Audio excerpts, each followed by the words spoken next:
Because this will be Trump's second go-around in the White House, one of the things we might profitably look to when trying to make the kinds of strategic decisions Chris is talking about here, when trying to mount effective opposition, when trying not to concede in advance that he'll get away with things because he wants them. One of the things we might profitably look to is the roster of people who made tracks and who made a mark countering him the first time around. Among them is our next guest, Sherrilyn Ifill, founding director of Howard University's 14th Amendment Center for Law and Democracy, former president and director counsel of the NAACP Legal Defense Fund. Sherrilyn Ifill joins us now here. Sherrilyn, it's really nice to have you here. Thank you for coming in. I wish it were under different circumstances, but glad to be here. Me too. But given the circumstances, you're one of the people I most want to talk to. Let me just first ask you to respond to some of what you've been hearing around this table, some of what you just heard from Chris and what we've been talking about in the last hour, and ask if you think we're getting any of this the wrong way around, or if you really see any of this fundamentally differently. You know, I agree with much of what you all have said. The only piece that I think is missing is what I think is essential for us to figure out how to manage this period, which is we have to engage in a forensic examination of how we got here.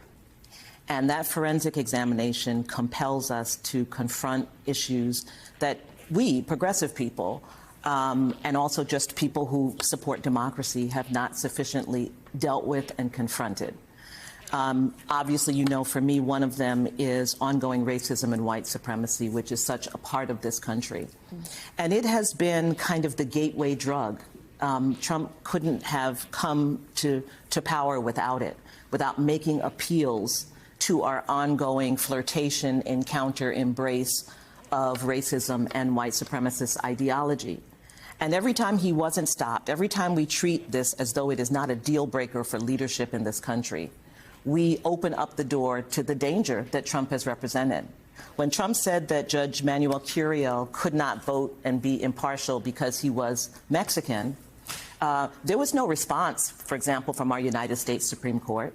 But everyone lauded the Supreme Court when Chief Justice Roberts said there's no such thing as Obama judges and Trump judges. But why didn't he say there's no such thing as Mexican judges on our federal courts? And people just let that go. And we let Trump flirt with David Duke and flirt with the Proud Boys until we got to Charlottesville, and that was kind of a moment. And then this campaign has been filled with racist vitriol, filled with misogyny, and none of those things have been deal breakers. I lay a lot of this at the feet of the press, not because Americans can't make up their own minds, but because the press is the curator. They're supposed to help us understand what makes sense and what doesn't make sense. Not everyone is a nerdy politico like you and me, and, you know, I've been watching conventions since 1972, you know. Everyone's not like that. We count on the media to sift it for us and tell us, like, this is out of the mainstream, this is out of bounds. And we didn't get enough of that. We got a lot of stenography, and it didn't help people understand what was off the rails here. And so I think without that forensic, without understanding why Americans were vulnerable, I mean, Trump is truly a vulgarian. You know, everything about him is repulsive in the sense in which we think about people who make good politicians. And simply saying he's appealing and he's entertaining, why were we so vulnerable to someone who basically runs a campaign as though it's a reality show? And I don't think we've sufficiently examined ourselves to understand the places we're weak. And the reason why I think it's important is because I believe we are weaker now than we were in 2016 or 2015. Why? Then we still had our sense of what the rules were. We had some sense of norms and some sense of ethics. I hate to use this word, but Trump has groomed us. He has allowed us to accept more and more things that are off the table to the point that we've actually shifted. And I don't mean just the people who support him or the MAGA people. We've all shifted because we've been compelled to accept things that would have been unacceptable. Does anyone remember when Trent Lott had to step down from being head Senate Majority Leader because he said that, you know, maybe if Strom Thurmond's way had been the way, we would all be better off? That was literally what he said, one sentence. And he had to step down. He understood. He had to step down as Senate Majority Leader. Does anybody think that would happen today? We've moved the line ourselves. And so we're not the same people, myself included, who were able to stop many of the things that Trump did in that first term because the line has moved in terms of what judges think is unacceptable, what people who would sit on juries think is unacceptable, what that public popular opinion will be. And if we don't recognize that, we will think that we have more strength than we have to counter him in the way that we need to. And, you know, we can maybe get started on talking about the rule of law also, which we all like to say held the line, but mostly it failed.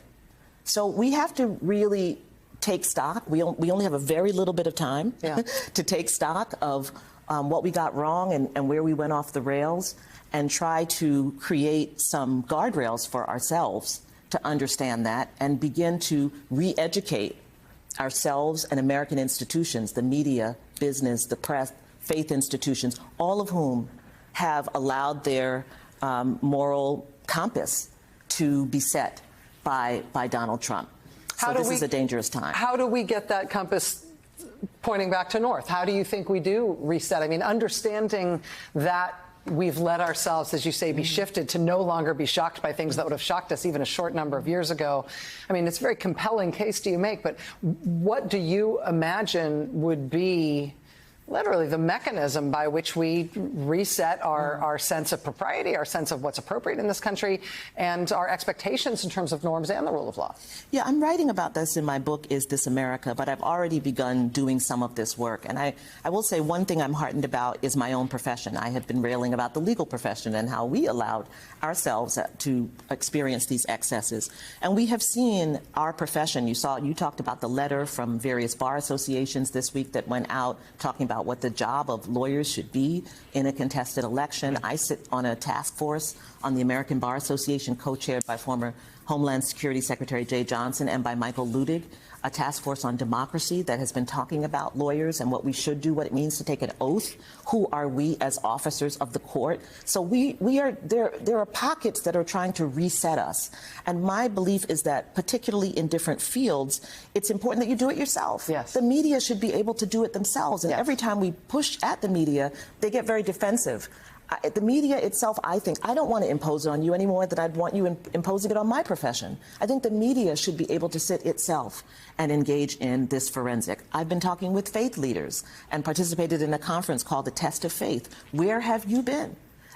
You know, faith institutions are democratic institutions, but when you have leaders standing up saying we're white Christian nationalists, where are all the other Christians? Where's my church? Where's the black church? Why aren't people saying that's not a thing, you know, and saying it strongly and saying that is contrary to my faith?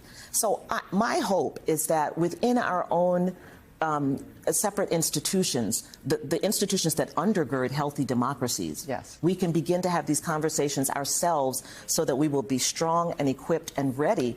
Otherwise, we're just all over the place, and he will set us even further down the road. Right. Not only does it make those institutions weak to not have that self-awareness and that appreciation, but it also takes us off the table in terms of us standing up for the country. Sherilyn Ifill, every time I talk to you, I get smarter. I really appreciate you being here with us today. Thank you. I want to read you guys a little bit of what Sherilyn wrote today in her newsletter, her Substack newsletter. She lists 5 things, forgive me, we'll read this in your voice, that she believes people should prioritize now. This is item number 4 that she says, quote, "Our spirits will be assaulted in the coming months by coarse and crude language, by open displays of violence, of privilege, and of unchecked power. We may feel as if we are occupied by a hostile force. This feeling will combine with our grief to weaken and exhaust us. We must hold on to the things that refresh our spirits: time with family, music, art, nature, hobbies, food. We must protect our core." I will say, having lived through the first time America elected Donald Trump and having lived past this last few hours, boy, does that resonate for me. Sherilyn Ifill, thank you for reminding us, among other things, to take care of ourselves. Thank you, Rachel.